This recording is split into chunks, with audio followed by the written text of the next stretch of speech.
Halo, halo, Assalamualaikum warahmatullahi wabarakatuh. Apa kabar Anda semua? Semoga selalu dalam keadaan sehat dan tetap semangat. Jangan pernah putus asa, walaupun ya kita tahu banyak sekali hal-hal yang membuat kita tiba-tiba kehilangan mood ya, terutama kalau kita mengenang apa yang terjadi di Kanjuruhan di Malang, di mana saudara-saudara kita ada sampai hari ini masih angkanya 131 orang yang meninggal dunia gitu, dan ini menjadi salah satu kejadian terburuk di dunia sepanjang masa ini di dalam olahraga dan juga hal-hal yang lain. Tapi saya tetap mengajak Anda untuk semangat dan mari kita ngobrol bersama. Mari membaca berita di balik berita dalam obrolan di dapur redaksi Forum News Network, program Off the Record bersama dengan saya Hersbun Arif. Dan saya Agi Beta, semoga kita hari ini lebih baik daripada kemarin ya Mas Hersu ya.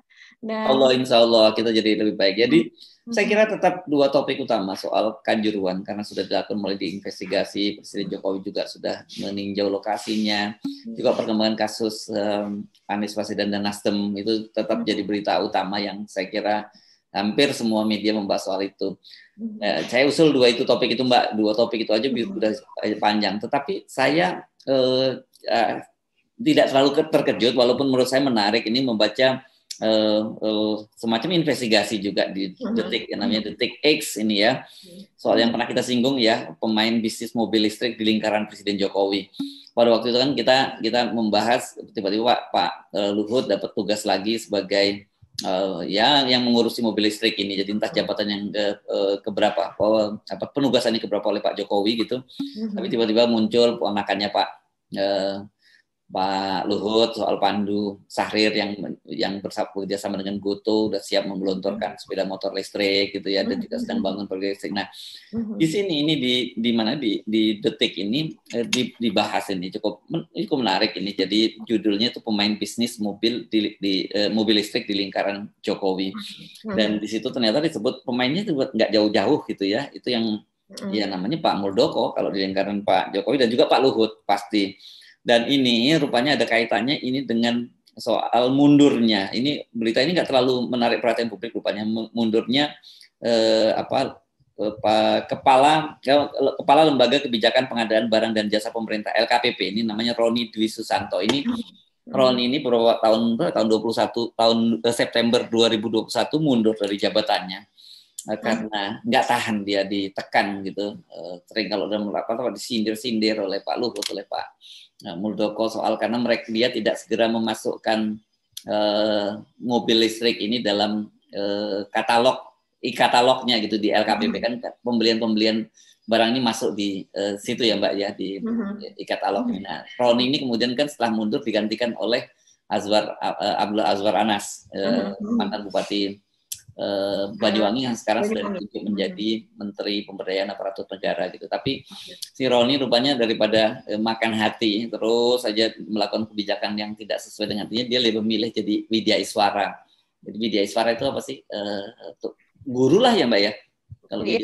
Iya mungkin ya. Penatar kalau dulu ya kita ini Widya Iswara P4 gitu. Jadi ini non struktural gitu ya. Juga, iya. Non struktural tapi lebih tenang gitu, nggak harus ditekan-tekan nih. Saya jadi prihatin ya membaca ini ya, karena ternyata kemudian soal kebijakan mobil listrik ini dapatnya ya orang-orang yang Pak Jokowi ini selain Pak Muldoko, Pak Luhut, dan juga Nadiem gitu kan. Nadiem ini kan yang tadi kerjasama dengan ponakannya Pak Luhut lewat Gotoh dengan Toba itu ya. Nah, kalau Pak Muldoko di sini diwawancarai, dia membela diri, dia menyatakan bahwa ini kebijakan yang bukan semata-mata dia, tapi semua ini industri listrik di mobil listrik dalam negeri juga diuntungkan kata dia. Terus sementara kalau Pak Luhut seperti biasa yang menjawabnya adalah juru bicaranya. Ini Anda lengkapnya bisa silakan baca di Detik, ini menarik menurut saya. Dari sinilah kita sebenarnya kemudian bisa selalu menyebut namanya oligarki atau kalau Bang Rizal Ramli sebelumnya peng-peng nih ya, penguasa dan pengusaha gitu ya. Ini bahaya banget memang kalau udah penguasa dan penguasa. Dulu orang kan selalu nanya gitu, apa sih bedanya zamannya Pak Harto dengan Pak Jokowi? Kira-kira gitu langsung gitu ya. Kan sama-sama korupsinya juga ada korupsi juga gitu ya. Kalau dulu memang betul zaman Pak Harto korupsi, tapi itu terlokalisir di sekitar kroni-kroni Pak Harto gitu. Beda sekarang itu korupsi di mana-mana. Yang kedua, kalau dulu pengusaha itu dikontrol oleh penguasa, ya kan Pak Pak Harto punya program dulu 3 program andalan Pak Harto, ya ini trilogi pembangunan. Mbak Agi pasti ingat ya, trilogi pembangunan itu apa sih? Stabilitas, keamanan nasional, itu partai-partai politik disederhanakan, difusi menjadi 3 partai, kelompok oposisi juga ditekan gitu ya, pokoknya media-media juga dikontrol itu dengan alasan itu sebagai stabilitas nasional. Kemudian pertumbuhan ekonomi, ini para pengusaha-pengusaha dibesarkan, terutama kebanyakan pengusaha non-pri ya pada waktu itu dibesarkan dengan maksud katanya waktu itu kue pembangunannya dibesarkan, dan nanti kemudian ada yang ketiga yakni triloginya adalah pemerataan, itu yang disebut trickle down effect.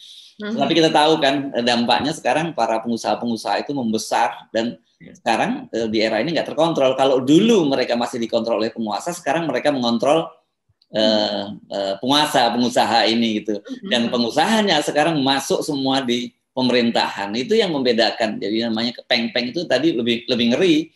Kalau dulu ya mereka mainnya istilahnya kayak kalau numpang di pavilion lah gitu ya, kalau pengusaha dulu. Kalau sekarang ini udah masuk ke rumah utama dan ngatur menu masakannya apa, yang disajikan hari ini apa. Itu yang terjadi di Indonesia itu. Karena kenapa orang selalu menyebut oligarki, dan kaitannya karena oligarki pasti nanti kita ngomongin juga soal pencapresan gitu ya, yang ingin hanya 2 capres. Nah, maunya mereka presidennya mereka saja terus gitu, yang presiden yang bisa dikontrol lah gitu, yang dia nggak peduli presidennya, yang penting gue jadi presiden gitu, nanti biar oligarki yang ngatur semuanya. Itulah kira-kira yang terjadi. Investigasi dari Detik ini menuntun kita untuk bisa memotret kita. Itulah yang sebenarnya terjadi di Indonesia saat ini. Iya, Mas Ersu, sedih ya kalau dengar kayak begitu. Jadi bingung mau mengurainya tuh dari mana. Jadi ya itulah tadi yang namanya peng-peng. Kalau zaman dulu kita masih muda begitu, itu kita melihat yang namanya pengusaha ya dia ada. Masih muda Mbak ya? Oh ya sampai sekarang sih. Jadi kita kalau melihat pengusaha itu betul-betul dia bukan si pemilik kebijakan, si penentu kebijakan gitu kan. Kalau dulu kita wawancara pengusaha ya kita mempertanyakan bisnisnya, terus kemudian efek dari sebuah kebijakan terhadap dirinya, dan itu memang betul karena dia tidak masuk ke dalam politik, dia tidak masuk ke dalam pemerintahan begitu. Tapi kalau sekarang kita ketika kita mewawancarai pengusaha, kita juga mewawancarai seorang penentu kebijakan karena dia juga menjabat di dalam pemerintahan, menjabat di dalam kabinet, menjadi kepala lembaga dan sebagainya begitu, menjadi entah mungkin staf ahli, staf sus dan sebagainya. Jadi mereka menyambi gitu kan. Boleh diperbolehkan seperti itu, walaupun sebelumnya Pak Jokowi pernah mengatakan misalnya nggak boleh merangkap-rangkap jabatan gitu. Yang awal adalah tidak boleh merangkap jabatan menjadi ketua umum partai begitu kan, tapi ternyata di kabinetnya juga Pak Airlangga menjadi ketua umum partai, Pak Zulhas menjadi ketua umum partai, begitu. Terus kemudian yang lainnya adalah tidak boleh merangkap-rangkap jabatannya. Kita lihat yang namanya Pak Luhut itu rangkap jabatannya udah sekian puluh jabatan begitu. Jadi ini semua memang sudah ditabrak. Ketika kita berbicara dengan seseorang itu kita menjadi bingung begitu. Kalau kita mau menanyakan kebijakannya, apa efeknya ini terhadap wong dia yang menikmati kebijakan itu gitu. Dan kemudian kebijakan itu juga keluar karena dia memang memiliki kepentingan di situ begitu. Iya. Rumit. Ya, jadi saya selalu ngomong bahwa korupsi itu yang paling jahat itu korupsi kebijakan, ya kan? Kalau korupsi anggaran itu artinya kita bisa ngukur lah ya anggarannya itu seberapa ya itu di korupsi. Tapi kalau kebijakan ini dampaknya sangat luas. Undang-undang Omnibus Law, undang-undang Cilaka, Cipta Lapangan Kerja dan sebagainya, kemudian undang-undang Minerba dan sebagainya, itu bentuk dari korupsi kebijakan gitu ya. Dan ini benar-benar berat karena sekali lagi kita juga ingatkan bahwa kita ini pembagian sistem politik kita, trias politika, legislatif, eksekutif, dan yudikatif itu di Indonesia sudah nggak ada karena sekarang legislatif itu kan dikontrol sepenuhnya oleh eksekutif ya. Karena apa? Karena mereka semua sekarang ada di pemerintahan. 82,9% itu kursi di parlemen itu dikuasai oleh partai pendukung pemerintah. Jadi wajar kalau kemudian semua kebijakan, semua hal yang dibahas peraturan perundang-undangan, regulasi di DPR itu lolos saja gitu. Kalau toh ada ada oposisi nggak signifikan, ada PKS, ada Demokrat gitu. Dulu Demokrat itu kan posisinya sampai sekarang kita kadang-kadang bingung sebenarnya ini oposisi atau bukan sih gitu ya. Kadang-kadang kalau orang Madura bilangnya kadang-kadang oposisi, kadang-kadang bukan gitu. Ya, oposisi setengah hati karena tadinya memang Demokrat masih berharap bisa masuk ke dalam kabinet. Kita melihatnya kan demikian gitu, atau setidaknya masuk ke dalam posisi-posisi yang lain. Tapi ternyata ini kan memang tidak. Nah, kalau kita melihat hal ini ya Mas Hersу, itu kita bingung. Makanya kalau seandainya orang itu bilang bahwa anggota DPR itu adalah wakil rakyat, begitu ya, ya sebenarnya sering-sering terjadi bahwa dia tuh lebih ke wakil pemerintah, karena memang apa yang dikatakan pemerintah itu kita sudah tahu pasti jawabannya iya, begitu loh. Mending Mbak kalau wakil pemerintah, wakil partai saja, wakil ketua umum. Perpanjangan tangan dari ketua umum itu yang terjadi sekarang. Iya betul. Jadi memang apa yang dikatakan oleh para pakar, oleh para pengamat agar kita kembali begitu ya kepada Undang-Undang Dasar 45 itu memang harus betul-betul dipertimbangkan. Karena kalau seandainya tidak, maka kita akan mewariskan kerusakan itu, gitu kan Mas Herssu?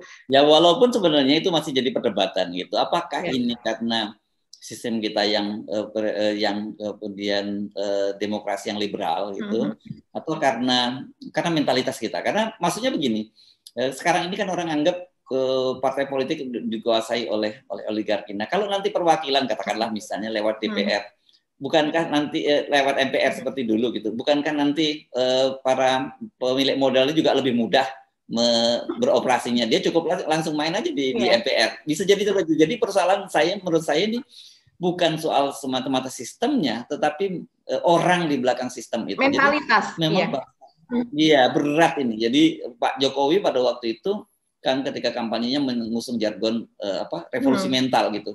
Tapi betul-betul itu hanya berhenti pada jargon saja ya. Dan realitasnya mental kita bukannya tambah baik, tambah buruk. Itu kan bisa terlihat apa yang terjadi misalnya di dalam kasus Kanjuruhan ya yang sekarang yang kita bahas. Semua lempar tanggung jawab, nggak ada yang berani menyatakan yes itu saya bertanggung jawab dan saya mengundurkan diri gitu loh. Jadi boro-boro mundurkan diri gitu, bertanggung jawab aja enggak gitu. Ini benar-benar mentalitas kita itu buruk sekali. Wajar kalau dunia itu kemudian juga mengutuk kita ya. Kalau kita lihat supporter-supporter dunia itu dalam kasus ini mengutuk kita, dan juga media-media internasional tuh hampir semua menyoroti kita dengan sangat buruk apa yang terjadi di Kanjuruhan ini, Mbak. Iya betul Mas Herssu. Jadi memang masalah mentalitas ini sebagai dasar dari pembangunan akhlak ya, pembangunan SDM di sebuah negara ini sepertinya kita tidak menyentuh hal itu begitu. Padahal itulah yang menjadi dasar dari nantinya pembangunan bangsa ini begitu. Kalau yang saya pernah baca itu Mas Herssu, ada sebuah penelitian di mana anak-anak TK kemudian yang masih balita itu diajari yang pertama kali itu bukan belajar matematika, bukan belajar ABCD, tapi mereka diajari untuk belajar mengantri. Dari situ mereka diuji kesabarannya. Terus kemudian dia juga diajari untuk berdisiplin. Mengatakan misalnya kalau meminta sesuatu memakai please, misalnya seperti itu. Please ini atau diakhiri dengan please gitu. Terus kemudian padahal itu di negara liberal gitu. Tapi mereka betul-betul diajari untuk menghormati orang lain. Bahkan mereka jangankan menyenggol atau di sini ya misalnya seperti mendorong-dorong kemudian memukul atau apa.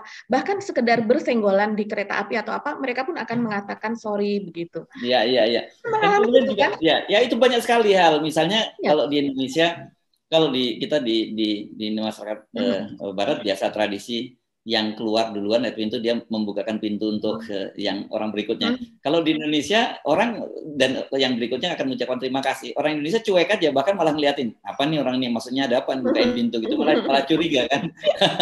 Itu terjadi. Hal yang sepele juga, misalnya kita ketika di eskalator gitu ya.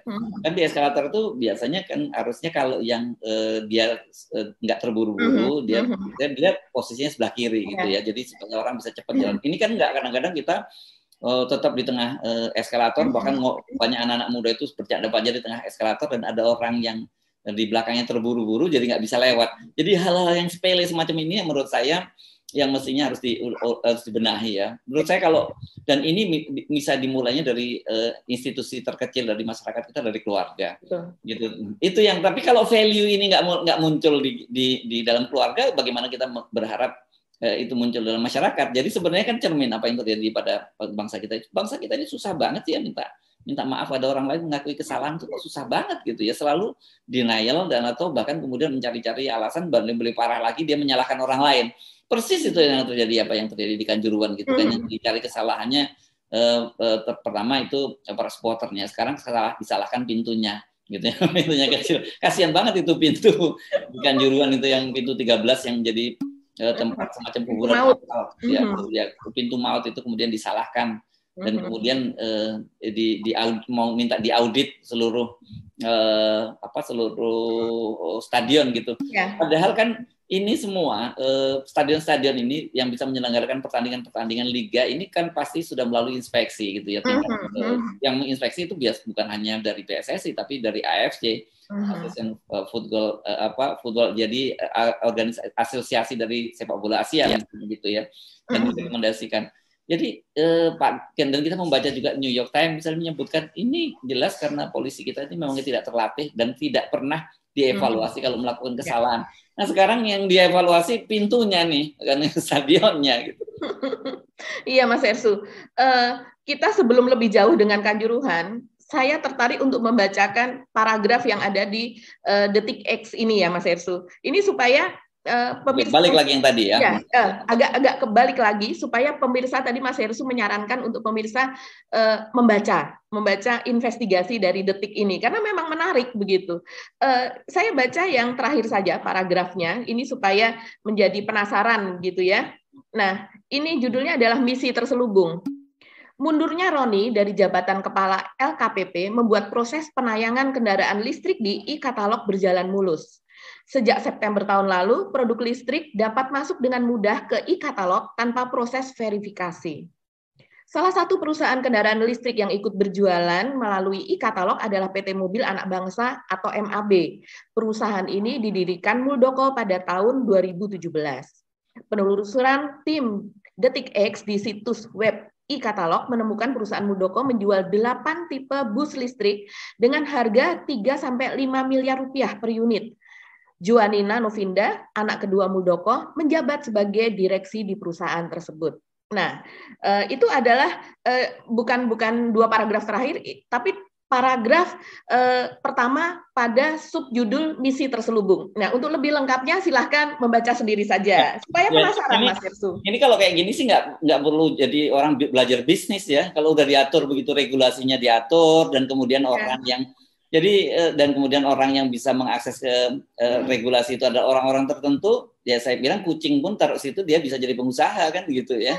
Iya, saya jadi pengen jadi anak angkat dari menteri, anak angkat dari jenderal kayak begitu. Yang penting ada koneksi begitu ya. Jadi kayaknya ya itu adalah jalan highway bagi mereka. Kalau yang kita melihat sekarang misalnya ada anak dari seorang jenderal yang kemudian ada duduk di DPR begitu ya, contohnya usianya masih muda tapi menjadi salah satu yang terkaya begitu. Nah, ini kan bukan karena kita iri, bukan karena kita apa, tapi kira-kira kalau seandainya dia bukan anak jenderal polisi, apakah dia juga akan sekaya itu? Misalnya kan seperti itu. Dan kemudian kalau dia jenderal polisi, apakah juga dia layak sekaya itu? Itu kan juga pertanyaan. Iya, betul. Itu kan yang terjadi pada Sambo ya, yang kita pertanyakan dengan gaji demikian. Apa sih usaha sampingannya begitu? Tentu dengan kesibukan yang seperti itu tidak hampir relatif tidak ada usaha sampingan. Kalaupun ada itu dilakukan oleh istri atau oleh anaknya. Sementara kalau kayak Sambo anaknya masih anak-anak. Gitu. Dan nggak boleh loh aturannya Mbak, pejabat di kepolisian dan di militer, sehingga saya nggak boleh mereka berbisnis gitu. Tadi karena tadi khawatir ada perdagangan pengaruh tadi itu ya. Itu nggak, memang aturannya seperti itu. Iya. Tapi sejauh ini kan kita memang tahu mereka banyak yang berbisnis gitu ya Mas Resu. Taruhlah ini misalnya ada mereka melanggar peraturan, apakah iya akan menghasilkan sampai sebesar itu begitu kan? Yang nominalnya adalah tidak hanya puluhan kali dari gaji, bahkan bisa ratusan kali dari gaji gitu dalam satu bulannya begitu. Nah inilah yang memang harus banyak dibenahi Mas Resu. Kayaknya memang kita kalau ngomongin ini nih kita sampai selesai hari ini kita diskusi ini nggak selesai nih. Saking parahnya ya, saking parahnya memang semacam itu. Dan banyak kan sebenarnya juga Mbak ternyata mereka ini sebenarnya mengelola bisnis itu juga bukan mereka mengelola. Ada orang di belakang yang dulu sering kita sebut sebagai Alibaba gitu ya. Di depannya Ali, di belakangnya Baba. Itu saya pernah dapat cerita misalnya di salah satu instansi pemerintahan gitu. Semua kata dia untuk proyek-proyek itu semua dipegang oleh satu partai politik. Anda pasti tahu partai politiknya itu adalah partai politik penguasa. Dan kemudian tapi ternyata sebenarnya itu hanya nama, tapi semua yang mengelola itu bukan di partai politiknya sebagai ahli, dan yang mengelola di belakangnya itu Baba itu. Gitu. Itu pengakuan seorang jenderal kepada saya ya, yang bercerita kepada saya itu bagaimana pengalaman dia mengelola sebuah lembaga ini, persisnya dia kayak semacam bagian logistiknya lah gitu dari lembaga pemerintahan. Iya, dan itu juga pernah diceritakan oleh beberapa orang partai kepada saya, kepada kita, begitu ya, bahwa partai itu mendapatkan memang secara otomatis, misalnya seperti di daerah, dia secara otomatis mendapatkan proyek. Jadi seperti sudah dibagi-bagi, partai ini mendapatkan proyek di dinas pendidikan, misalnya yang ini mendapatkan di dinas perhubungan, yang ini di dinas mana. Dan kemudian mereka belum tentu mereka punya kemampuan untuk menjalankan proyek tersebut. Jadi kalau seandainya dia sudah mendapatkan jatah tersebut, dia hanya mengambil misalnya 30% dan sisanya itu akan dijalankan oleh orang lain. Jadi 30% misalnya dari nilai proyek ataukah 20% dari nilai proyek itu tergantung dari perjanjian gitu. Kalau nilainya miliaran gitu kan jumlahnya cukup besar. Dan itu dia sudah lepas tangan, dia tidak perlu pusing, tidak ikut memikirkan, yang penting yang mendapatkan proyek itulah yang akan menjalankan dan dialah yang bertanggung jawab. Belum lagi nanti dia yang punya proyek ini kan memberikan lagi feedback gitu ya, payback gitu kepada orang-orang yang berkepentingan di sekelilingnya. Nah, jadi sebenarnya kalau misalnya ada 100% nilai proyek tersebut yang dianggarkan jadi cuma berapa? Makanya ada sekolah yang ambruk duluan, ada jembatan ambruk duluan. Karena memang dari 100% itu nggak sampai 50% itu yang kemudian akan menjadi bentuk fisik dari proyek tersebut begitu. Nah, ini kan sudah jadi rahasia umum sih sebetulnya kalau di mana. Iya. Dan Pak Roni tadi yang di LKPP itu kan itu sangat vital loh kerjanya, itu kan bagian pembelian itu ya. Waduh, benar-benar deh di situ, itu tempatnya duit itu kalau dia mau main gitu ya. Tapi dia rupanya bukan tipikal seperti itu. Jadi dia kalau orang nyebutnya dia makan hati gitu di situ. Tapi baguslah, kita salut kepada orang seperti Pak Roni ini. Kita butuh orang-orang yang kayak begitu, Mas Irsu sebetulnya. Ya, lebih baik mundur jadi Widya Iswara, tenang, ajar. Tapi kemudian apa yang diajarkan ya gitu ya. Karena apa yang diajarkan, value nilai-nilai yang diajarkan kan biasanya pasti kalau orang yang punya pengalaman seperti beliau itu pasti mengajarkan bagaimana proses pelelangan, pembelian yang benar dan sebagainya. Dan semua itu sebenarnya dalam dunia realitasnya nggak ada. Semua itu hanya kong kali kong saja. Oke, kita kayaknya beralih aja Mas Ersu ke topik. Karena tambah ngenes nanti kalau terlalu banyak ngomongin ini ya. Tapi topik berikutnya juga bikin kita ngenes kok kelihatannya ya. Aduh, apa nih yang enaknya? Apakah Anies dulu dan KPK dan Nasdem, ataukah ke Kanjuruhan dulu nih Mas Irsu? Terserah Anda, mana aja kita boleh dimulai. Kita bisa masuk kemana aja. Oke lah, kalau yang untuk yang Kanjuruhan ini Mas Irsu, kita melihat memang sampai sejauh ini perkembangannya, kemarin Pak Jokowi sudah ke sana begitu ya. Terus kemudian yang PSSI itu sekarang menjadi perdebatan. Yang kita salut, yang pernah kita perbincangkan yaitu mengenai TNI yang dengan tendangan kungfu kepada seseorang gitu yang masih remaja, itu kita tahu bahwa dia sudah meminta maaf bersama komandannya dan ternyata nggak meninggal itu ya, anak itu ya berarti. Ya, alhamdulillah ternyata tidak meninggal, walaupun kaosnya sepertinya sama, mungkin memang kaosnya mirip dengan ada korban yang tewas gitu ya Mas Irsu, tapi ternyata dia masih dia sehat, dia tidak apa-apa begitu, tapi dan dia mendapatkan tawaran untuk masuk ke TNI begitu, tapi dia tidak mau karena anak itu katanya ingin berwira swasta dan usianya masih 16 tahun rupanya, dan tapi dia menginginkan agar dari pihak keluarganya, orang tuanya menginginkan ini proses hukum tetap berlanjut begitu. Harus, nggak cukup hanya minta maaf Tapi ya, saya tapi kira. artinya Nggak boleh si komandan dan kemudian si orang yang bersangkutan itu sudah datang ke lokasi dan kemudian meminta maaf, bertemu dengan semua keluarga, itu sudah kita poin, itulah yang kita inginkan sebetulnya. ya, oke. Soal itu iya. Dan saya kira Hmm. nanti kan seperti dijanjikan oleh Panglima TNI sendiri itu sudah ada pidana, ketentuan pidananya sendiri Betul, ya. iya, iya, sudah ada, Siapa? bahkan sudah disebutkan pasalnya, dan katanya sampai saat ini mereka memberikan perkembangan terus, ada sekitar 5 orang yang sedang diperiksa begitu, dan kemudian yang satu masih belum mengaku, jadi masih katanya, tapi terindikasi kuat dia juga ikut melakukan Ya, jadi ini penganiayaan. empat bintara ya, Mhm. 4 sersan gitu dan Ya. satu prajurit ya kalau nggak Mhm. salah pelatih Ya, ini ya. ya. Ya. Mhm. Ini kan kemarin banyak yang bilang-bilain nih katanya nggak mungkin TNI melakukan gitu. Ini faktanya TNI sendiri mengakui kok gitu Mhm. ya. Jadi memang harusnya yang jangan Betul. ditutup-tutupi gitu Betul, soal ini. dan memang sebenarnya kalau di banyak pertandingan besar ya TNI itu memang juga diterjunkan untuk membantu begitu. Jadi tidak cukup mungkin kalau seandainya jumlah polisi di daerah tersebut, kan polisi biasanya juga misalnya ada di Malang, itu sekitarnya misalnya seperti Trenggalek, Lamongan diambil sekian di BKO kan lah istilahnya begitu. Karena skala penonton yang besar, kan harus ada perbandingan juga. Misalnya kemarin penontonnya adalah 42.000 begitu kan. Nah, artinya polisi jumlahnya harus berapa ribu juga begitu. Dan ada tentara di antara mereka itu begitu. Nah, soal jumlah ini juga sekarang menjadi hal yang dipertanyakan, Mas Hersu, karena kalau menurut Pak Menko Polhukam, Pak Mahfud MD, itu bahwa kapasitas dari stadion itu hanya 38.000 begitu. Tapi menurut panitia jumlahnya sebetulnya faktanya adalah 45.000. Tapi kalau saya lihat di websitenya, itu jumlah kapasitas dari stadion tersebut yang tercantum secara resmi itu adalah 42.000, hampir 500. Jadi 42.400 sekian begitu. Dan kemudian Tetap bahwa bukan over capacity gitu ya yang seperti disampaikan oleh Pak Mahfud MD ya. Ya, jadi sesuai dengan kalau seandainya dicetak 42.000 itu sesuai dengan jumlah kapasitasnya.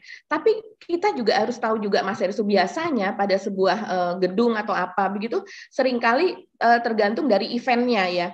Kalau seandainya ada potensi kerusuhan, biasanya ada panitia membuat ketentuan tersendiri bahwa ini maksimal 80% dari kapasitas maksimal. Ya. Atau ya hal seperti itu. Nah, kita tidak tahu ini, yang ini bagaimana begitu.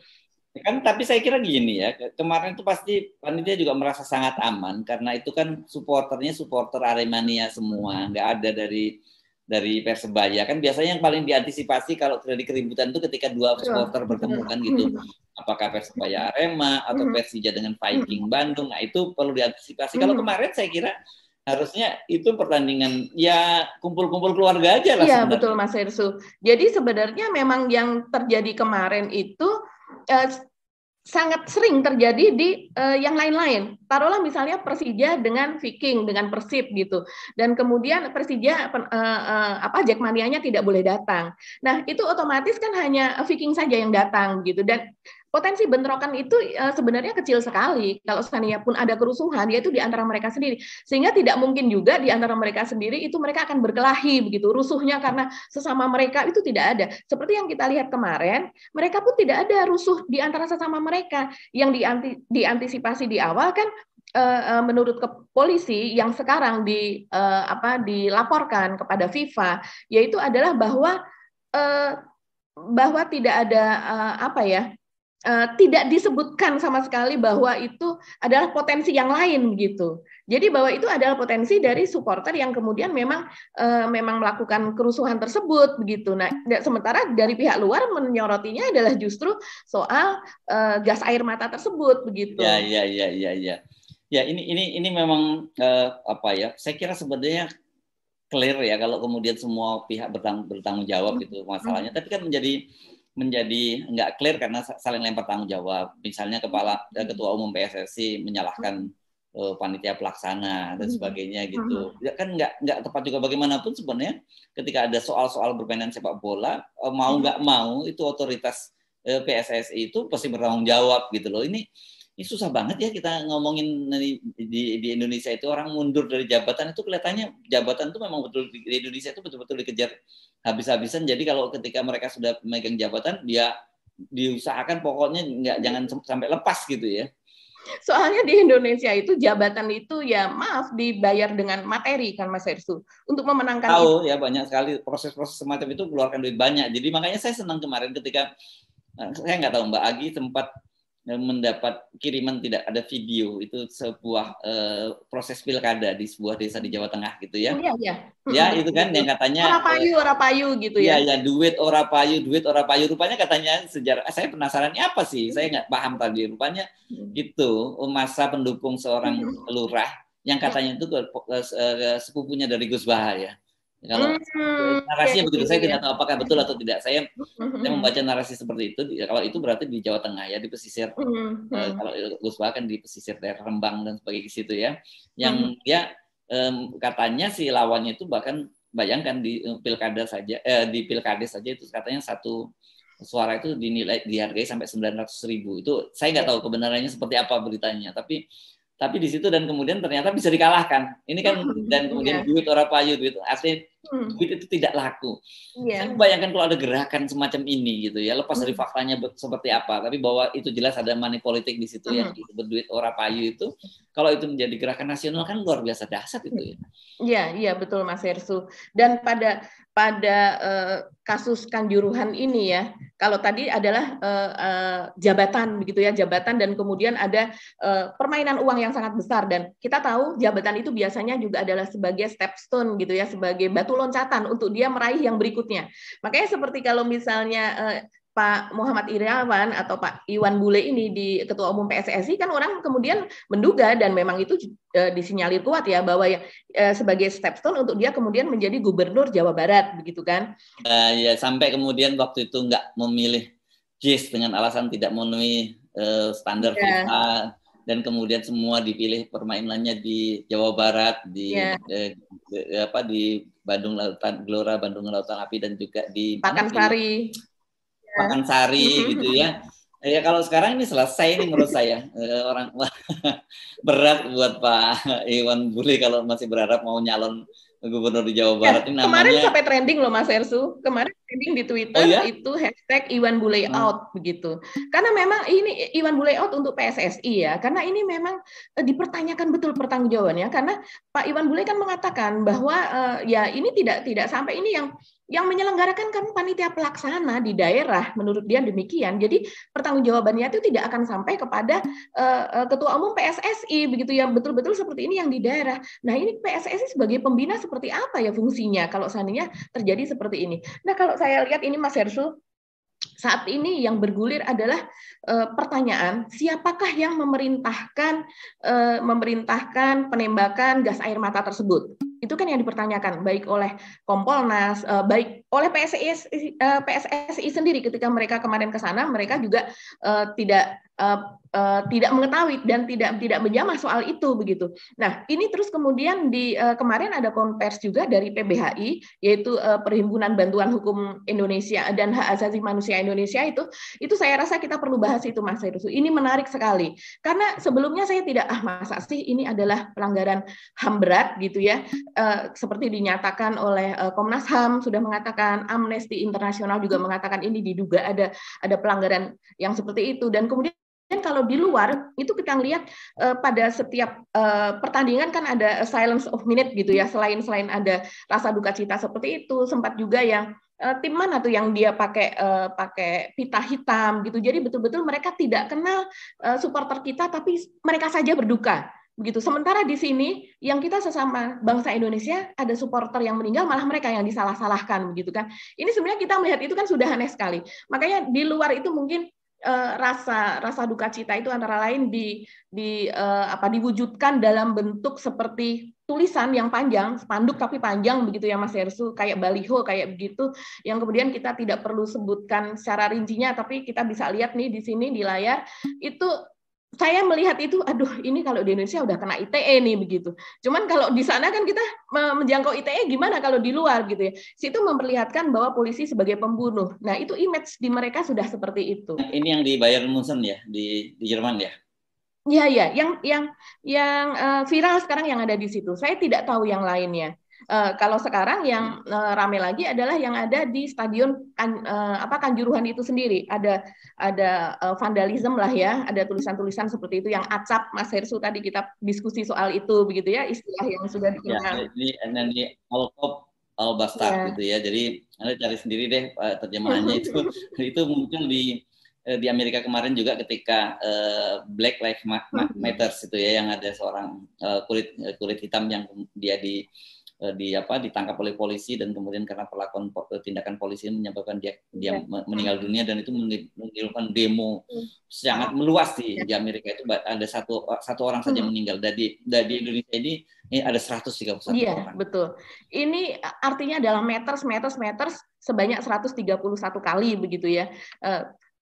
Tingkatnya itu kalau kita melihat satu nyawa saja sudah sangat berarti, apalagi 131.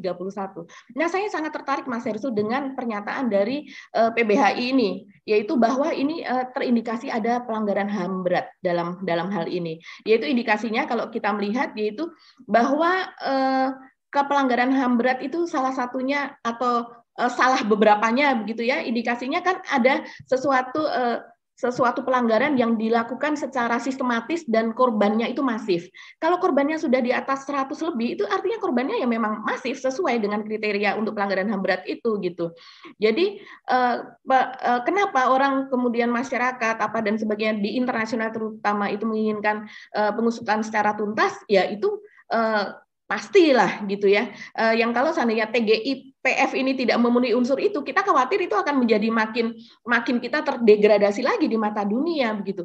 Kalau menurut dari Julius itu adalah ketua umum dari PBHI, itu dia mengatakan bahwa ada upaya sistematis dari insiden diserangnya para supporter tersebut sampai ratusan meninggal. Ada upaya membersihkan bukti-bukti juga. Nah, kalau pernyataan dia soal membersihkan bukti-bukti ini kita jadi ingat obstruction of justice begitu kan. Ada unsur tersebut. Dan menurut dia negara harus turun ya. Presiden Joko Widodo itu harus memention atau menjelaskan soal pelanggaran HAM ini. Nah, selain itu juga dia menginginkan diidentifikasi apakah ada unsur komando karena dalam setiap pelanggaran berat itu pasti ada unsur komandonya. Menurut dia misalnya penembakan gas air mata di stadion tersebut gitu. Itu berdasarkan perintah atasan siapa dan apakah ada unsur kesengajaan. Karena kalau menurut dia tidak mungkin itu terjadi tanpa adanya perintah. Seperti kemarin yang di konten kita kemarin, kita kan ada tahapan-tahapannya Mas Hersu. Anda baca tahapan SOP-nya ya. Ya, ternyata ada peringatan sampai 3 kali, kemudian ada harus didorong lebih dulu dan sebagainya. Terus kemudian ada penyemprotan dengan air dan sebagainya sebelum kemudian dilakukan penyemprotan dengan gas air mata. Nah, terus kemudian misalnya untuk menghadapi masa yang crowded gitu. Kenapa tidak digiring keluar? Kenapa tidak ada usaha persuasif? Di situ memang tidak terlihat Mas Hersu. Kalau dari berbagai video yang direkam dan kemudian viral itu tidak terlihat adanya usaha persuasif untuk kemudian peringatan secara verbal maupun lisan begitu. Itu langsung berupa peringatan secara fisik. Nah, menurut ada video yang sangat viral kan, ada seorang penonton yang memohon kepada polisi jangan menggunakan gas air mata. Betul, iya. Dan itu viral banget itu dia sengaja turun dari tribun untuk memperingatkan jangan ditembak karena di sana ada anak-anak, ada perempuan dan sebagainya. Terus kemudian kalau gas air mata itu langsung ditembakkan ke tengah badan penonton dan di situ banyak anak-anak kecil yang menggendong, itu udah jelas-jelas tujuannya adalah bukan melumpuhkan tapi melukai begitu. Jadi ini unsur-unsur tersebut pelanggaran HAM ini memenuhi di situ. Dan yang terutama itu adalah unsur komando Mas Hersu. Apakah dia pertama menggunakan komando peringatan itu tadi, kemudian apakah ditembakkan dengan sengaja, itu harus diselidiki juga, karena kalau menurut PBHI itu ada ritme. Kalau seandainya tidak sengaja itu hanya sekali 2 kali, tapi ini seperti diarahkan gitu ke semua tribun dan kemudian itu secara masif dan ada ritmenya. Terus kemudian apa ya maksudnya? Saya sampai sekarang nggak habis pikir. Maksudnya apa gitu kan yang terjadi, katakan kalau kita sepakat itu nyebut kerusuhan, walaupun sebenarnya hasil dari investigasi Komnas HAM menyatakan tidak ada itu supporter yang buat kerusuhan gitu ya. Yang kita balik lagi yang tribun itu apa maksudnya gitu. Kita sampai sejauh ini juga nggak tahu Mas Hersu. Ini kita ada rekamannya, yaitu penjelasan dari Kapolres yang sekarang sudah dicopot. Ya, jadi sekitar 5 jam sebelum pertandingan itu dimulai, jadi Kapolres ini kan memberikan pengarahan kepada aparat begitu, kepada anak buahnya. Saya tidak tahu apakah ini bisa kita tayangkan di sini, karena kadang ada bisa di take down ya. Tapi saya ingin menjelaskan, kalau saya tidak bisa, itu antara lain Kapolres itu menjelaskan bahwa tidak boleh ada kekerasan. Terus kemudian tidak boleh membawa senjata api. Kemudian dan berbagai SOP yang memang seharusnya memang ada, itu sudah dijelaskan. Makanya kalau kita melihat hal itu, Kapolres ini sebenarnya terlibat atau tidak. Kemudian Kompolnas juga mengatakan bahwa pada saat itu terjadi, Kapolres ini posisinya ada di luar stadion begitu. Dan kemudian seperti kita ketahui memang selain di dalam juga ada penonton-penonton yang tidak bertiket itu ada di luar Mas Hersu. Jadi posisi di luar juga memang ramai begitu. Seperti di Jakarta juga kalau ada pertandingan tuh misalnya di Istora, di daerah sekitar itu tetap ramai, bukan yang di dalam ramai kemudian di luar tengah. Nah, yang ngomong tadi siapa nih? Kompolnas. Ya, Kompolnas mengatakan demikian, Pak Wahyu. Nah, kita mesti hati-hati juga ya, karena Kompolnas ini orang cenderung begitu apa yang diomongin, orang teringat pada kasus Sambo ya, bagaimana dulu Kompolnas itu bagian dari skenario bohong yang menyebarkan skenario bohong itu, dan sampai sekarang juga tidak mundur juga itu. Pak Benny Mamoto ya. Kalau saya melihat memang Pak Benny Mamoto ini menjadi persoalan tersendiri ya, membuat Kompolnas ini di mata orang itu menjadi kepercayaannya menjadi rendah. Kalau Mas Hersu selalu bilang public distrust kepada Kompolnas secara keseluruhan. Padahal mungkin kita masih bisa mempercayai yang lain gitu ya. Makanya kalau saya lihat, itulah kenapa sekarang lebih sering Pak Wahyu ini yang terjun. Bahkan sesudah ada protes terhadap Pak Benny Mamoto pada persoalan Sambo itu, seringkali Pak Wahyu ini yang kemudian mewakili Kompolnas. Dan sekarang perlu diingatkan pada Pak Wahyu, kalau Anda menjelaskan dan orang nggak terlalu percaya, Anda jangan marah gitu ya, karena memang lembaga Kompolnas sekarang itu betul-betul orang sudah nggak percaya, bahkan banyak minta dibubarkan saja pada waktu itu ya, kan nggak ada gunanya kan, iya. Karena justifikasi kejahatan yang dilakukan oleh Verdi Sambo. Iya, betul. Tapi dalam hal ini saya kalau melihat dia narasi dari Kompolnas ini, saya melihat ada kesungguhan Mas Hersu. Cukup ada kesungguhan di sini ya. Ya, oke. Jadi antara lain dia mengatakan begini. Jadi dia melihat bahwa ini memang sudah ada tindakan preventif dari polisi, yaitu antara lain dengan rekaman adanya pada waktu pengarahan oleh Pak Kapolres tersebut. Tapi kemudian juga dia ingin tahu bahwa Kapolres posisinya kan ada di luar untuk mengamankan yang mau keluar. Jadi yang menjadi persoalan saat ini dipertanyakan adalah juga soal pintu ya Mas Hersu. Seharusnya pintu itu 15 menit, 10 menit sudah harus terbuka begitu kan. Tapi ternyata pintu itu ada saksi yang mengatakan bahwa pada menit ke-85 pertandingan sepak bola kan 90 menit, seringkali ada ditambah begitu kan penambahan waktu. Pada menit ke-85 sudah dibuka tapi kemudian ditutup kembali. Nah, ini kenapa? Ini menjadi misteri yang kita kok seperti itu. Kalau kita ingat bioskop zaman dulu Mas Hersu, ketika kita masih kecil melihat bioskop zaman dulu misalnya kayak Superman gitu ya, itu kan ramai sekali bioskopnya ya, bahkan sampai duduk di tengah. Itu sekitar setengah jam sebelum itu selesai atau apa, itu sudah dibuka pintunya begitu supaya kita bisa keluar gitu dan biasanya orang tua kita itu sebelum itu selesai sekitar 5 menit, yuk udah jalan berdiri di dekat pintu keluar sambil tetap melihat layar. Nah, saya rasa itu juga saya pun juga melakukan itu sampai saat ini ketika saya menonton pertandingan badminton di Istora. Sebelum itu selesai, last minute itu saya sudah membawa keluarga saya mendekati pintu keluar gitu, tapi ini tidak terjadi di sana. Bahkan ketika itu sudah selesai, kemudian terjadi kerusuhan, artinya yang sudah berlangsung sekian menit dari pertandingan itu tidak dibuka. Dan kemudian kata Pak Wahyu ini bahwa Kapolres kan ada di luar. Ini saya carikan saja ya kalimatnya. Kapolres kan ada di luar karena mengamankan ini yang mau keluar. Kejadian di dalam berarti ada pejabat di dalam yang memerintahkan. Nah, siapa orangnya? Ini yang sedang disidik. Jadi siapakah yang memberikan perintah menggunakan gas air mata untuk penanganan massa di dalam stadion? Itulah sedang dicari titik terangnya. Kata dia demikian. Nah, ini yang kita harus dapat memecahkan masalah ini. Siapa ini sebetulnya? Orang siapa? Diketahui atau tidak oleh si Kapolres? Ataukah ini berhubungan dengan Pak Kapolda begitu? Yes, oke.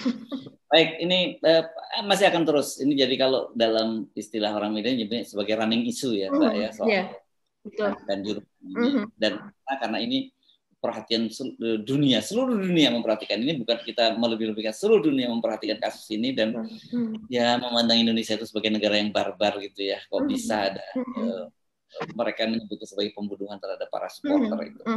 Iya. Oke. Dan kita inginkan kalau seandainya kata Pak Jokowi, kalau kata Pak Mahfud adalah sekitar 2 minggu paling lama 1 bulan, dia tidak selama itulah begitu. Ya. Oke, terlalu lama.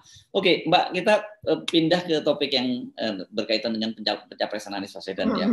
Ini yang lagi menarik itu, saya mengamati satu fenomena menarik ini. Ada beberapa kader PDIP yang mengundurkan, kader PDIP lagi, kader Nasdem yang mengundurkan karena merasa bahwa ini mereka tidak sepakat dengan politik identitas gitu ya. Artinya tetap saja memberikan stigma bahwa dengan mengusung Anies itu berarti mengusung politik identitas. Dan sebenarnya menurut kita nggak terlalu kaget sih ada yang mundur gitu. Malah kita kaget kok yang mundur cuma sedikit gitu ya. Karena kita tahu kan selama ini Nasdem ini kalau dulu, mohon maaf, saya bukan ingin mengulang-ulang pembelahan, bukan, tapi ini mendeskripsikan saja gitu kan. Kalau pada pilkada 2014 di Jakarta ini kan banyak yang ahokernya ya, yang di Nasdem ini, dan bahkan salah satunya Irma Suryani misalnya mengakui dia memang tukang kerjaannya kritik terus, pokoknya Anies Baswedan kan begitu kata dia kan, tapi konteksnya ya kritik gitu. Nah. Tapi yang menarik itu adalah ada upaya ini kan sebenarnya pengunduran diri dari Nasdem itu bukan, ini malah nggak sebanyak sebelumnya pada tahun 2013 ya, ketika Pak Surya Paloh akhirnya bukan terpilih lah, itu memutuskan untuk mengambil peran sendiri sebagai ketua umum partai Nasdem. Itu kan banyak yang mengundurkan diri ya di beberapa daerah sampai membakar jaketnya. Terus salah satunya juga Ketua Dewan Pakar Nasdem Jawa Barat Pak Profesor Romli Atmas Sasmita juga mengundurkan diri dari Nasdem gitu ya. Tapi ini terjadi 2018 dan sekarang di medsos diviralkan lagi, hanya di screenshotnya saja. Jadi kalau Anda yang mendapat kiriman itu, Anda akan melihat bahwa masif ya orang-orang Nasdem mengundurkan diri gitu. Tapi setelah, kalau saya kan terbiasa setiap kali dapat kiriman gitu, saya nggak mau hanya membaca screenshotnya. Karena bisa salah, beritanya bisa benar, tapi konteksnya bisa salah kan gitu, karena waktunya dan sebagainya yang berbeda gitu.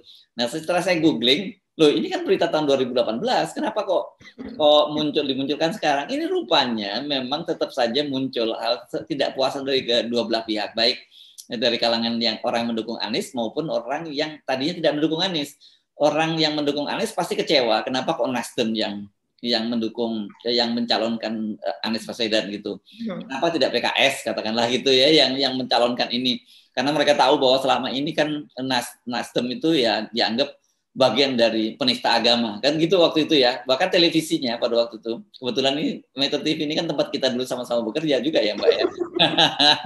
Tapi kita ketika peristiwa ribut-ribut soal pilkada 2014 kita udah sama-sama nggak kerja di Metro TV kan. Kita pasti masih ingat itu ada video bagaimana seorang reporter Metro TV yang dibully habis ketika dia meliput 212 ya dan itu diviralkan lagi sekarang gitu.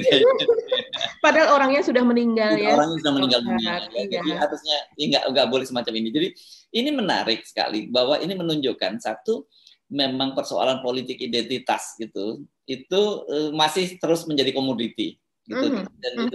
Dan itu menjadi realitas gitu bahwa ada semacam itu. Dan kedua, memang orang kemudian sebel juga, ini dulu dia nggak pernah dukung Anies Baswedan, tiba-tiba sekarang kok yang menang banyak Nasdem kan gitu ya.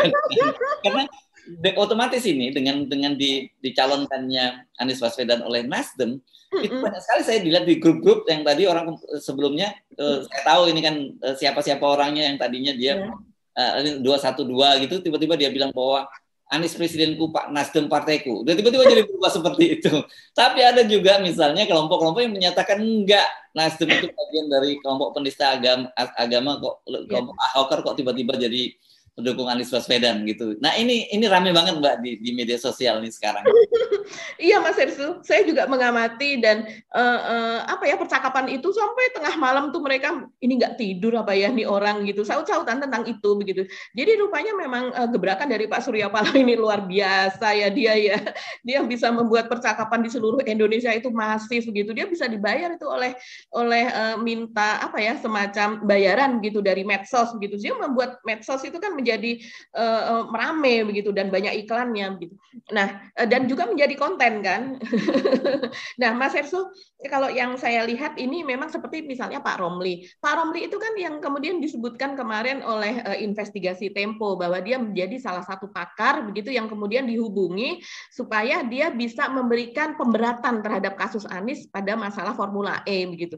Tapi ternyata Pak Romli ini tidak bersedia begitu menjadi, walaupun sebenarnya ketika kita cari jejak digitalnya Pak Romli ini, Profesor Romli ini sudah menyatakan bahwa itu ada unsur pidana sebelumnya. Jadi agak aneh ketika saya membaca investigasi di Tempo bahwa ketika dia diminta untuk menjadi saksi ahli gitu dia tidak bersedia gitu. Iya. Ya, saya rasa ataukah dia sebelumnya tidak begitu mengetahui konstruksi dari kejadiannya, peristiwanya, ataukah seperti apa begitu. Nah, karena kemudian ketika Pak Romli tidak bersedia, ada ahli lain yang kemudian bersedia begitu kan untuk memberatkan kasus Anies ini begitu. Nah, sementara kalau yang lain-lain seperti yang mengundurkan diri begitu, ada yang di mana kemarin, Kalimantan ya Mas Hersu? Barat, terus ada orang Bali ya. Iya ya, yang dari Bali adalah Niluh ya.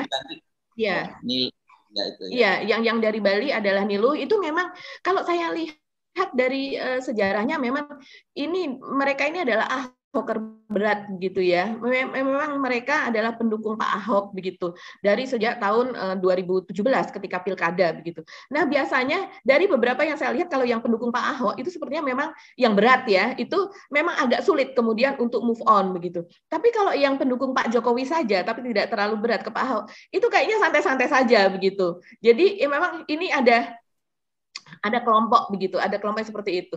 Kalau yang saya lihat jumlahnya tidak terlalu besar, makanya dikatakan oleh Pak Surya Paloh sejak awal bahwa saya siap untuk dicap sebagai anti atau anasionalis begitu dengan melakukan ini. Tapi saya padahal tujuannya adalah untuk keselamatan bangsa dan untuk harapan bangsa ke depan yang lebih besar, yaitu untuk menyatukan pembelahan tersebut. Mudah-mudahan itu bukan retorika ya, bukan. Ya, mudah-mudahan. Bukan hanya pragmatisme politik itu, karena harus diakui bagaimanapun juga dengan mencalonkan Anies Baswedan itu, Nasdem tiba-tiba ini pasti kalau kita lakukan survei hari ini elektabilitasnya pasti akan naik karena dia dapat kotel efek dari Anies dan iya, dan sudah Mas Hersu sudah diakui karena untuk anggota e-member itu pada 2 hari yang lalu saja sudah naik 3.600 sekian. Oh ya? Iya. Baru Nasdem. Iya, untuk Nasdem. Kan mereka memberlakukan sudah cukup modern ya untuk menjadi mendapatkan kartu anggota Nasdem itu bisa by kayak IKTP gitu ya. Tapi kalau IKTP kan masih ini betul-betul dengan internet begitu. Kita mendaftar untuk menjadi anggota Nasdem. Saya kira ini kelebihan Pak Surya Paloh sebagai seorang politisi.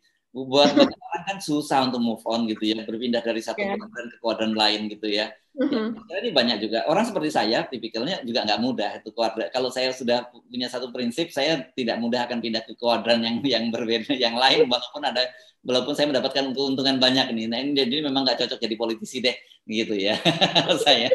Tapi Pak Surya Paloh luar biasa sebagai bayangkan ya, tiba-tiba dia penentang dari Pak Jokowi kan dalam hal ini. Kalau kita lihat kronologinya bagaimana Pak Jokowi menginginkan hanya 2 pasang calon presiden, dan sejak awal kan kita tahu lah Pak Jokowi dengan berbagai macam cara menghalang-halangi supaya Anies Baswedan tidak bisa masuk bisa capres gitu. Antara lain kita lihat dengan konsolidasi kekuasaan di pemerintahan yang sampai menguasai 82,9% kursi di parlemen, itu kan bagian dari upaya itu kan kan begitu.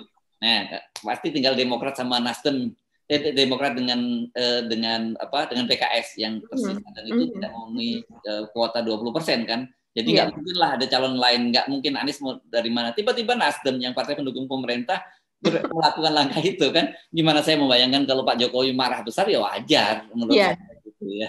Iya, iya. Jangankan yang dua, ya, yang hanya dua calon. Sebelumnya kan juga Pak Jokowi menginginkan 3 periode, perpanjangan masa jabatan dan sebagainya. Dan kita tahu itu orkestrasi oleh pendukung-pendukung Pak Jokowi, partai-partai yang ada di dalam begitu, oleh P3, oleh yang kemudian PAN, yang kemudian belakangan masuk juga, dan oleh Golkar dan sebagainya. Nah, pada Nasdem ini kan yang betul-betul sama Pak Jokowi itu melekat betul begitu kan selama ini begitu kita melihatnya demikian, dan ternyata dia malah memandang calon di luar itu ya. Memang ini tapi kalau saya lihat Mas Ersu pada saat dia sebelum Rakernas, saya mendapatkan cerita bagaimana dia mengkonsolidasikan sampai ke daerah yang tadinya menolak. DPW kan ada 34 DPW, akhirnya ada 32 yang mengusulkan nama Anies itu.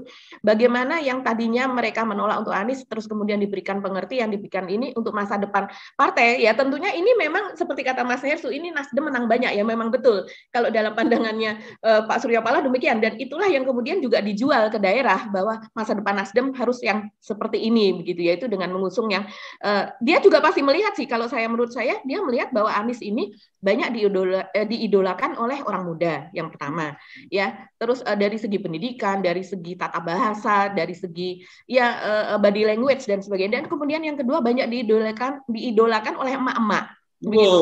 Kenyataannya demikian, saya lihat emak-emak ini loh gitu ya. Jadi dia melihat padahal anak muda dan kemudian emak-emak inilah yang anak muda banyak menjadi pemilih pertama begitu pada tahun ini, dan kemudian emak-emak SIS dulu ya, kenapa betul. Kemarin CSS akhirnya memilih pemilih muda itu ya, yang umur antara pemilih muda, betul. Tadi ya. Karena jumlahnya sangat besar. Sangat besar karena kita kan menuju ke bonus demografi tersebut. Ini jumlah pemilih muda ini, pemilih pertama dan pemilih muda ini sangat besar. Dan kemudian emak-emak itu adalah orang yang menentukan kalau misalnya suaminya milih apa, sama emak-emak udah nggak usah pulang aja kalau milih itu kan, kayak begitu. Nah ini pinter banget ini Pak Surya Paloh. Kalau saya Surya Paloh berani sekali ngambil, bukan hanya cerdik, dia punya nyali, berani melakukan itu gitu kan. Ya. Saya nggak, maksud saya membayangkan memang banyak sekali yang kebakaran jenggot dari kedua belah kubu. Sialan kok tiba-tiba Nasdem yang ngambil dapat keuntungan gitu. Tapi lepas dari itu ya, saya bilang itu hanya dia deklarasinya tanggal 2 ya berarti ya? Tanggal 3, Mbak. Oh, tanggal 3? Ya, tanggal 3. Hari Senin ya? Hari Senin. Ya, tanggal 3. Karena data yang masuk untuk e-member itu tadi tanggal 4. Berarti dalam sehari dia mendapatkan 3.000 itu. Yang jadi anggota ya. Luar biasa ini. Jadi cerdik ya. Ini teori marketing politik yang luar biasa gitu. Karena menurut saya Nasdem kan kemarin suara-suaranya juga stuck, malah cenderung turun gitu ya. Tapi ini dia akan dapat lompatan. Tapi yang kita dorong sebenarnya niat yang ada di belakang itu ya. Karena sebenarnya gini, kita juga kita senang gitu. Justru kalau ada semacam cross cutting semacam ini ya, kita ketemu lah, karena pembelahan yang terjadi selama ini itu betul-betul menghancurkan bangsa ini ya. Kita yang tadinya hidup dengan enak tiba-tiba bisa menjadi seperti sekarang itu. Karena itu makanya saya dorong juga semacam ini untuk terjadi ya. Jadi tidak lagi ada pembelahan, bahwa kemudian masih ada narasi yang melakukan itu ya.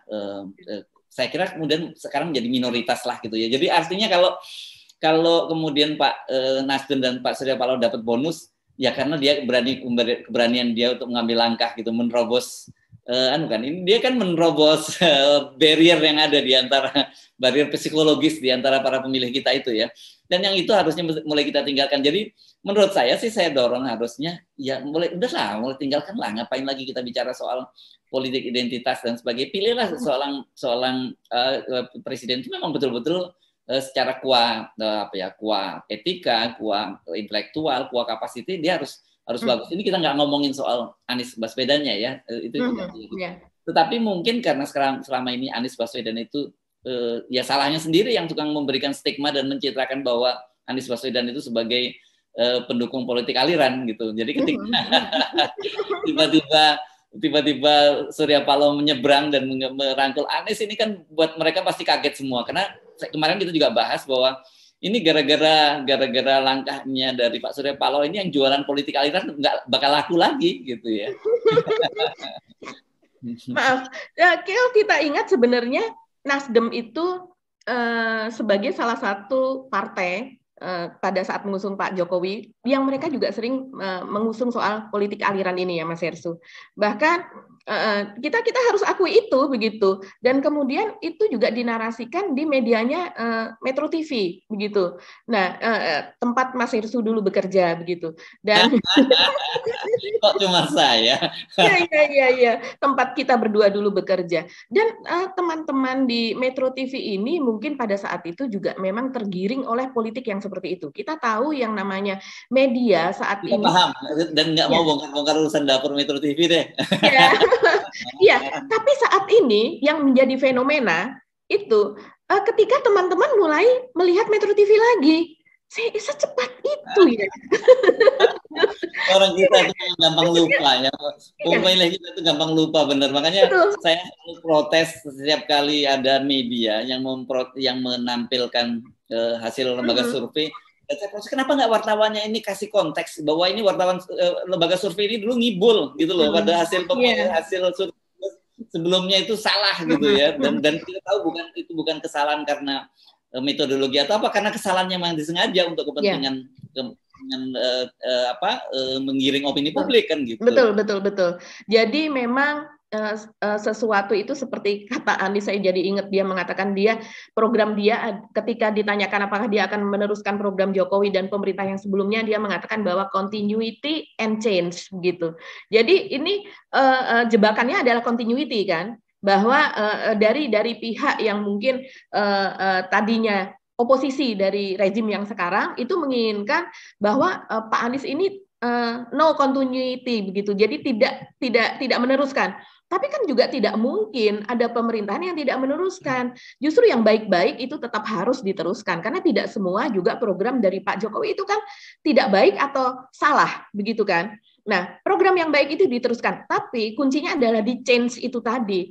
Jadi dia tidak full continuity, tapi ada change-nya. Nah, itu mungkin salah satu diksi yang dijanjikan oleh si Anies. Oke, gini posisinya kita sejak awal kita mencoba menjembatani politik pembelahan yang terjadi di masyarakat kita gitu, bahwa kemudian ini menjadi momentum, kita senang-senang saja. Gitu. Tetapi kita nggak ada urusannya mau dukung siapapun juga. Yang penting pokoknya sekarang Anda jangan gampang termakan propaganda adanya politik aliran dan sebagainya, karena sebenarnya udah terbukti kan dengan apa yang dilakukan Nasdem dulu, yang dulu juga mengusung stigma framing terhadap politik aliran. Sekarang mereka justru menggunakan itu sebagai alat mereka untuk mendongkrak elektabilitas mereka. Dan jujur saja, meskipun banyak yang sebel, tapi kita mesti bilang apa yang dilakukan oleh Nasdem itu bagus, gitu ya. Bagus, berhenti pada bahwa niatnya dia itu urusan masing-masing. Nawa itu kamu di belakang itu apa, nanti biar Allah yang menilai sendiri, bukan kita nggak berhak menilai yang di dalam hati seseorang. Yang kita nilai itu adalah yang muncul di lisan seseorang. Mudah-mudahan itu bukan hanya retorika politik, tetapi one day kalau ternyata nanti berapa tahun kemudian lagi ternyata Anda mendapatkan itu juga belok lagi, ya itulah memang politik. Betul. Ya, karena politik ada pribadi menyatakan bahwa kalau negarawan itu berpikir untuk masa depan sebuah bangsa, tapi kalau politisi berpikir untuk naik election. Jadi berpikir bagaimana memenangkan pemilu. Dan jujur, Anda boleh sirik, boleh sebel, karena sekarang ini sementara ini Nasdem sudah menang banyak, dan saya tahu tuh banyak teman-teman yang menyalak dari Nasdem merasa udah aman ini mulai sekarang ini pilpresnya. Iya, perjuangan mereka di daerah, caleg-caleg di daerah tampaknya tidak terlalu parah lagi seperti yang kata Pak Surya Paloh. Ya, dengan catatan kalau Anies tidak tersangkakan oleh KPK. Jangan terlalu tersangka. Kita kayaknya perlu ulas sedikit nih Mas Hersu. Jangan banyak-banyak karena udah terlalu panjang. Kita sudah terlalu panjang ya. Tapi pernyataan Anies yang kemarin mengatakan bahwa saya menjamin, ini wawancaranya ada di CNN ya, dan kemudian hari ini menjadi ramai diperbincangkan, yaitu dia mengatakan bahwa menjamin tidak terima uang sepeser pun, begitu. Kalau itu kita percaya. Jadi dia mengatakan demikian, dan kemudian yang ramai lagi selain itu adalah soal pernyataan dari Alexander Marwata yang sebelumnya. mungkin Mas itu juga sudah lihat bahwa dia akan membuka penyelidikan Anies itu kepada publik begitu. Dia akan membuka supaya orang tahu penyelidikannya itu seperti apa. Itu akibat apa ya? Jawaban dari investigasi dari Tempo dan kemudian juga narasi yang timbul sangat sangat keras dan sangat luas di masyarakat. Dia ingin membuktikan itu. Tapi terus kemudian saya melihat itu hanya sebagai gertak sambal ya, hanya sebagai ini sih hanya lip service saja, dan ternyata memang betul karena kemudian next itu Karyata salah satu pimpinan itu langsung menganulir pernyataan dari Alexander Karyata tersebut. Detailnya Anda bisa nonton itu di Heads Point, karena itu sudah tayang di Heads Point. Bagaimana saya menyebutnya bahwa Nasdem pasang badan dan kemudian KPK mundur selangkah. Saya menyebutnya itu mundur selangkah. Jadi jangan dianggap bahwa KPK mundur. KPK akan terus karena ini bagaimana kepentingan yang kita sebut selalu kepentingan oligarki untuk menjadikan desain politik kita Pilpres 2024 hanya 2 pasang calon saja. Pasangan. Oke, Mbak Agi, panjang banget kita ngobrol hari ini dan topiknya menurut saya hot dan sangat penting semua. Kita mesti ngakhiri ini Mbak Agi. Nanti kalau masih punya yang ingin disampaikan kita ngobrolin lagi besok. Masih ada hari Jumat ya. Yes, masih ada hari Jumat ya. Saya Subnu Arif. Dan saya Agi Beta. Terima kasih atas perhatian Anda. Tetap salam 0%. Wassalamualaikum warahmatullahi wabarakatuh. Waalaikumsalam warahmatullahi wabarakatuh.